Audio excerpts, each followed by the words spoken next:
તો કેમ છે મિત્રો, મજામાં? तो चलिए शुरू करते हैं। તો મિત્રો વાતમાં બધા એમ જ બોલતા હોય કે ઓલો તેલ લેવા જાય, તું તેલ લેવા જા. તો અમે બે પણ નીકળી ગયા તેલ લેવા. કેમ કે તેલનો ડબ્બો થઈ ગયો હતો પૂરો અને અમે બે ડાયરેક્ટ આવી ગયા તેલના મિલે.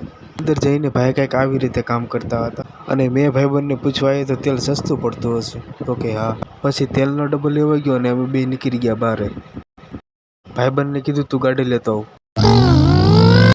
પછી હું ડબ્બો પકડીને બેસી ગયો પાછળ. મેં કીધું હાલો આપણે બી નીકળીએ અને અમે પહોંચી ગયા રાજન ગેટે. ત્યાંથી વળાક મારીને ડાયરેક્ટ ચડી હાઈવે.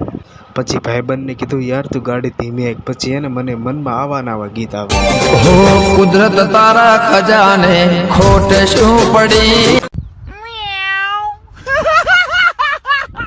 મિત્રો વ્લોગ સારો લાગ્યો તો લાઈક કરી દો યાર, શું કરો છો તમે બધા. ચાલો મળીએ હવે નેક્સ્ટ વ્લોગમાં. ત્યાં સુધી જય હિન્દ જય ભારત. સાગરને કીધું કહી દે બાય બાય.